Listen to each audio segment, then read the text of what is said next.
What is going on, everybody? My name is Coach Sometimes, bringing you week 3 of the IBL. Starting off once again with our team voter. This week we're playing up against GarchompTheGod and his Lawrence Talonflames. This is a bit of a Kansas Bois matchup. I'm really quite excited to play it. But without further ado, let's take a look at our matchup this week. Going against a team consisting of Garchomp, Magnezone, Blaziken, Delmise, Miltank, Golisopod, Megadiancy, Manaphy, Crobat, Swampert, and Musharna. His users being quite odd ones in my opinion. Blaziken, Golisopod, and Musharna. So, looking at the matchup this week for me, I think that obviously I do need to check Magnezone. I think it's obviously going to be quite annoying for me to deal with, just because Jirachi can beat it kind of, and just U-turn on it. But I don't like switching to Volt, especially if he's something like Analytic. He might forgo the trap and go Analytic. Megadiancy, something that's quite annoying to switch into. Garchomp can be a little annoying at times. Special Blaziken is quite annoying for me to switch into as well. I don't have the best switch-ins. Rotom's okay, but it can be easily Z'd or something like that. I think it happened in one of my mocks this week. Manaphy's a threat, but it can't boost its speed in any fashion, which is great for me. But I do have to watch out for some Calm Mind sets. Could be kind of annoying. Musharna is a little bit annoying. Definitely could be Colbur in this matchup, but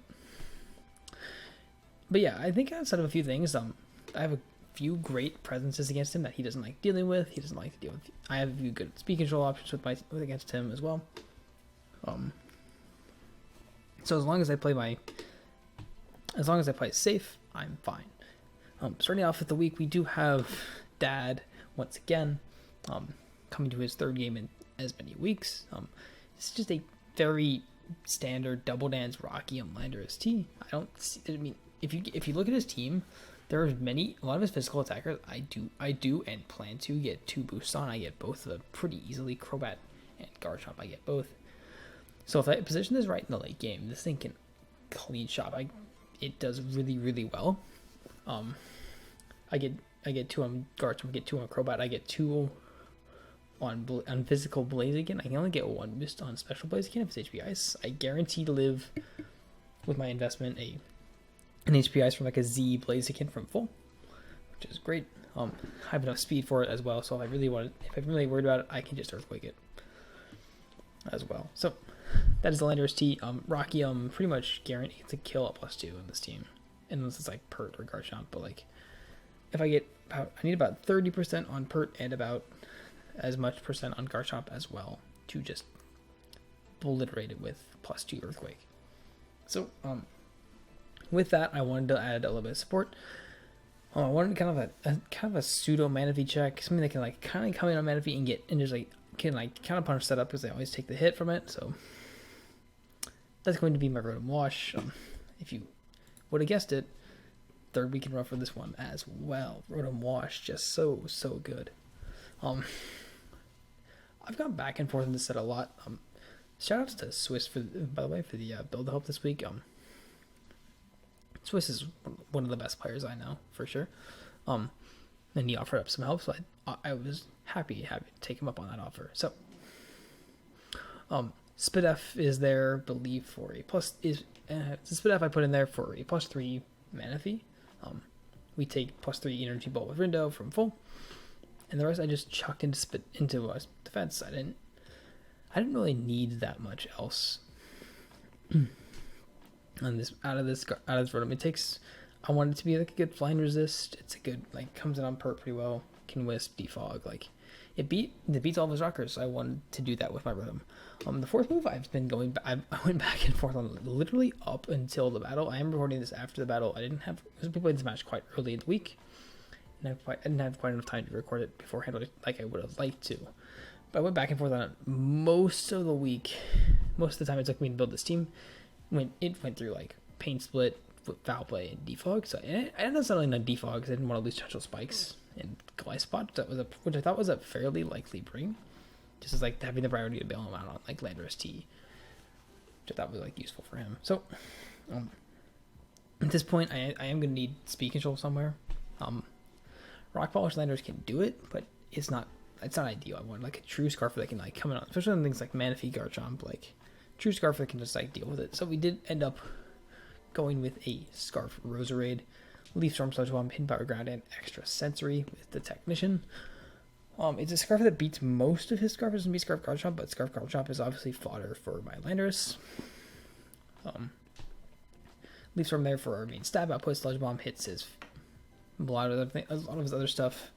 In Power Ground, his neutral coverage on like Deancey and Blaziken and Magnezone, especially on Magnezone, just really useful for that. And the Extra Sensory is really just there for the Crobat.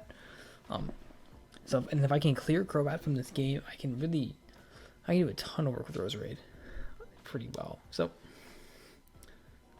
it's a really standard Scarf Roserade. Nothing really special about it. The next thing is like I really wanted. So Landorus is a great win con in this game, but I really wanted things that can break for it. And surprise, he's back again. These hands, Hariyama. Whew, oh my goodness, this Pokemon is ridiculous. And another thing with this Rotom, I did want to like potentially run. I thought about running like screens on it for a bit, but just to try and prolong my Hariyama and my Absol and my potentially ease my setup for Landorus, but I ended up settling on just a standard Rotom and just like this Hariyama. He cannot OHKO this Hariyama with anything. It's incredible. And so this thing is almost guaranteed to kill in this match. I got preview. Like he cannot KO it, and close combat and any other attack will get a kill. Facade and any other attack will get a kill. He hates this mod. It hurts his entire team. So, and I can just spam my moves. I am comfortable letting this thing go down early if it gets a kill. Like, if it gets one kill, we good. It's done its job. It's broken something. Whether it be the Swampert, the Musharna, the Delmise. I'm running Ice Punch over Knockoff because I expect his Delmise to be the Colbert Berry for my Absol. So, Ice Punch in hopes of getting around that, as well as hitting Crobat on the neutral side as well. So, Hariyama, Flame Orb, Guts, Max Attack Adamant just really hurts his team. Can't kill it with one shot. Kind of the main justice there.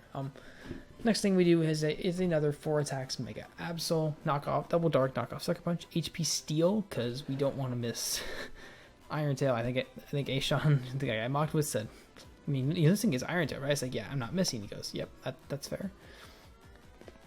So Mega Deancey takes some knock, does not take knock and HP Steel. Ice Beam, I have Ice Beam with my special attack investment to always KO a Garchomp from full if it's no bulk, which I feel like he could run some bulk on it if he really wanted to. But yeah, very standard speed enough for the Mega Deancey as well. Last mon is we have our Jirachi for this week. Nothing too special here. It's kind of special. It's kind of this is definitely like of our 5 mons here, we don't have anything that actually likes Mega Deancey. So this is our designated response to Mega Deancey. Otherwise, I can play fairly loose with it around the Swampert, the Crobat, like Stealth Rock, U-Turn, E-Ball, and Psychic. Enough speed for, I believe, the Blaziken. Yes, it is for the Blaziken. And the HP as BF investment allows us to always live Earth Power, 2 Earth Powers from Deancey, from Shuka into non-Shuka from full. So you always get something out of the turn, whether it be Energy Ball, U-Turn, Psychic, Rocks. Like, I forgot Iron Head for Went Iron Head. For Went, I think it's for Went.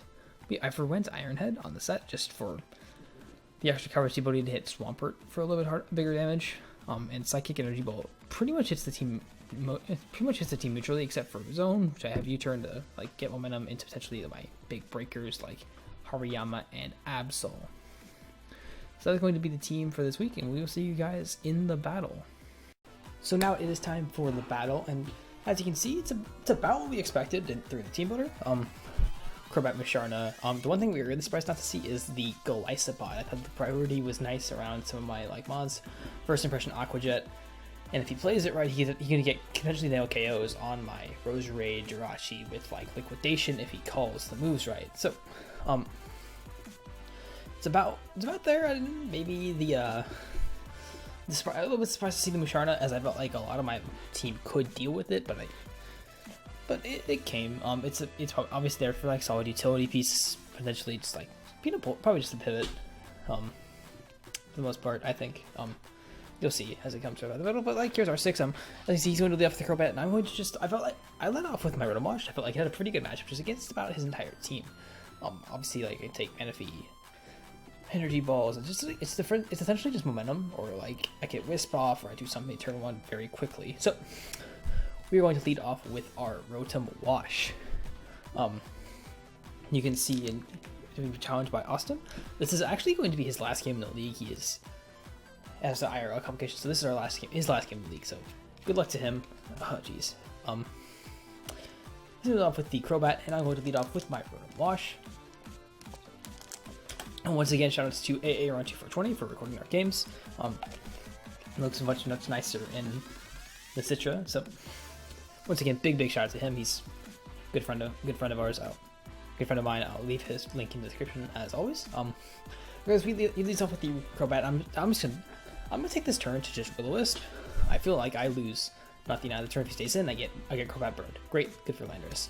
If he goes to either of his ground types, good for me. So I'm going to go for the Will-O-Wisp turn 1, and as he goes out into his Sand Guardian, which is the Swampert. So that is a free burn Swampert for me, which means this is going to be free entry for one of my threats. The one that I choose is going to be Hariyama, which I'm very, which I said in my team builder, I wanted this thing in early and often. So we got into it, and he's going to call my switch, or just kind of like go for the Toxic here, trying to get my Rotom to like stay in, bait that. But I get my Hariyama here. It's a pretty free set. Pretty free. He's going to activate my Guts for me with Toxic, which is great, but also kind of bad because it limits my number of turns on the field with all that. So I'm just going to go for the Facade here. In hindsight, I could have gone for Close Combat here, but I felt like Facade picked up the 2. I believe Facade picked up the 2 KO on Pert with the burn damage as well. Anyway, so he's going to Protect here. It's a Toxic Protect set. Maybe trying to bait up Scarf Landorus. So I'm going to go for the Facade here on the Swampert to a massive chunk. He's going for Skull, trying to wear me down here. Toxic plus Protect will we'll be able to help him wear down my Hariyama outside of range. So in the range of some of his other bigger threats. So I'm going to go for the Close Combat here, I believe, or maybe just another Facade. No, it is a Close Combat here on the Protect, and at this point I'm just going to go throw off one more Facade. I believe there's a hard Close Combat, because it hits everything but Musharna, and if he goes hard Musharna on my Close Combat, I get to get in my Mega Absol afterwards. So he's going to go for the double Protect, he's going to fail, and we're going to not off a Facade. I was wrong. It's been a while since I played this game. Please excuse me. So the Swampert goes down, and I'm going to lose. So we're going to trade my Hariyama for the Swampert, so I'm pretty comfortable with that. I mean that I denied Rocks that entire time, because he can only go for Toxic and Protect. So, which means that he might have Rocks on the, what's the word I'm thinking of? He might have Rocks on the Garchomp, but more than likely he probably has Rocks on the Garchomp with Toxic Protect, since he's like Mono Scald, which I don't think is the ring. I think it's Scald Earthquake or Scald Ice Punch. Scald Ice Beam, whatever. So he probably has Rocks on the Garchomp, so we don't necessarily deny Rocks at that point. But anyway, at this point, I believe I'm going to go into my my Rosary here. Felt like I wanted to go to my Rosary here because I could deny entry into his Special Scarf Magna Zone. I felt like that was the safest play because anything else he went out into, I had good switch-ins to. I didn't have the best switch-ins to zone. So that's my Rosary here. As he shows his Crobat, which is a little annoying for us, but we do have our very defensive Rotom Wash that switches in almost every time. So we bring in a Rotom. He's going to go for Brave Bird, going to bounce off of our Rotom here. And at this point, I have showed the Will-O-Wisp. He does not want to risk his Garchomp on this. I'm just going to go for the Volt Switch as he U-turns out, which is a fine play. Is it going to bring him? I believe he's going to bring in his Magna Zone here. Yes, he brings in his Magna Zone, which is going to be we get the free chip off, which is about 20% to the zone. Good chip. However, I don't know what this Magna Zone is at this point. I don't know if it's Scarf. I didn't know if it was Scarf, Specs, etc., etc. So to me, my safest play felt like Mega Absol, mainly because like the Mega Absol is At this point, it's good, but it's not great. He has good switch. He still has like reliable things they can switch into. It's still very healthy. And I'm going to start working for a Scarf Rose Raid end game where I can click Sludge Bomb or Kick a Drain or Extra Sensory or HP Ground or something. So I felt like the Scarf was obvious and could be easily played around. So I go into my Absol knowing that I can take any hit from Scarf. Absol. Fun fact, the thing that bothered me the most, Scarf Magnezone will not outspeed a Mega Absol level 100, but will at level 50. So just some of those weird speed calcs. So I am going to bring it out because I know I can take a hit from Scarf and I can knock it off. If it specs, I knock it off and it can't kill me. So I felt like I go to my Mega Absol here, right? I go for knockoff because it just does the most damage. And he's going to show the leftovers. So this is obviously some variant of like a bulkier Magnezone. Very interesting set to me. Excuse me, I'm just gonna take a drink here. So he's gonna go for the Protect here. So I assume this might have also been a Toxic Protect Magnezone. I'm really not sure what the zone set was. However, I am going to go for the knockoff here, get a good amount of damage out of this turn, and he's going to do, it's going to do about like nothing to zone. And now comes leftovers to keep it out of range of other attacks, like it's just general attacks from my team. Make sure it doesn't like come back and all that. So I'm gonna go for the Flash Cannon. It's not going to be able to knock me out just due to my Absol being just bulky enough. At this point, I'm gonna go for the Sucker Punch. I don't want him going into Garchomp. Just trying to. I go for Sucker Punch. It does more damage to knock off, and I don't want him calling my. I don't want him calling my knockoff going to Garchomp. I just get nothing. I get nothing but the Garchomp item out of the turn. So that way I can go for an Ice Beam afterwards. So I'm going to go for the Sucker Punch as he goes into his Musharna, which I thought was a very interesting play on the Sucker Punch. So at this point, I value damage on this, so I'm going to stay in and just go for the knockoff. With the knockoff does about a lot of damage. And he shows the Rocky Helmet. So very physically defensive. He goes for the Moonlight. Very nice play from Austin. So at this point, it's 5v4, I believe. And see, I'm going to go to my landers, but at this point, I need to start really breaking through this team. I have yet to really do that, and both my best wall breakers are out of this game. So it's going to be a lot of pressure on my Landorus T to try and break through most of this team for me, because I still have my Rotom at nearly full health. I have, as well as my my Scarf Rose Raid that helps me check a lot of this team very well, and my full health Jirachi. So I'm not in the worst spot. However, I need to be able to break through this team with my Landorus to get myself in position for my Rotom,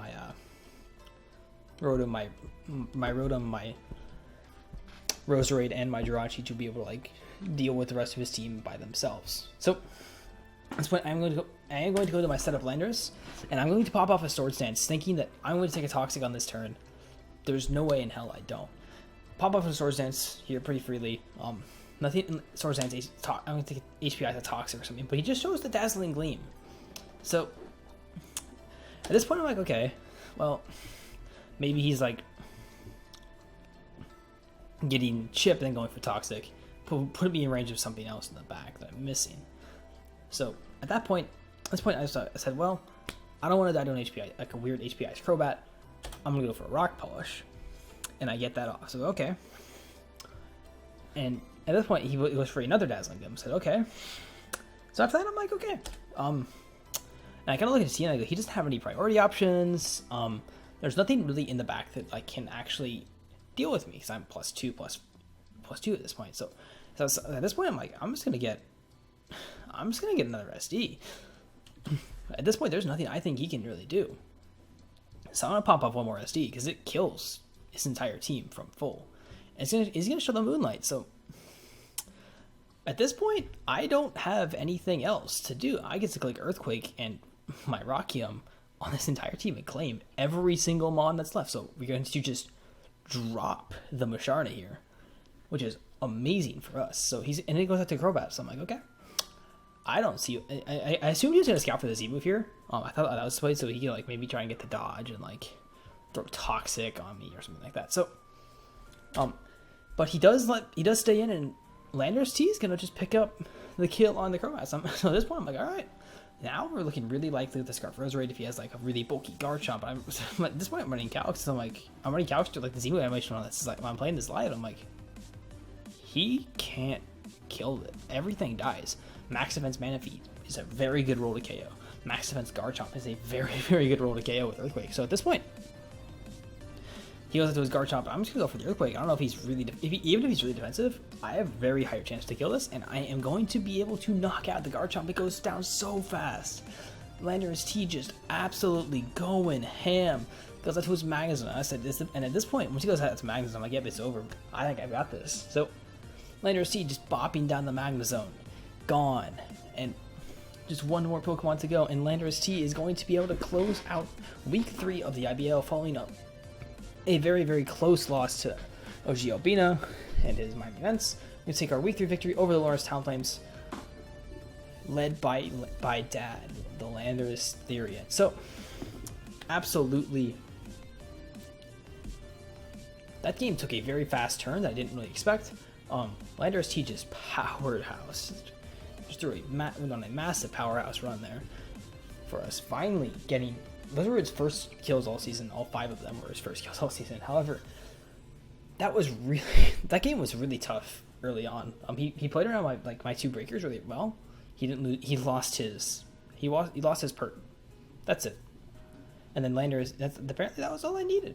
I mean, I valued the damage on perk. I needed about 30%.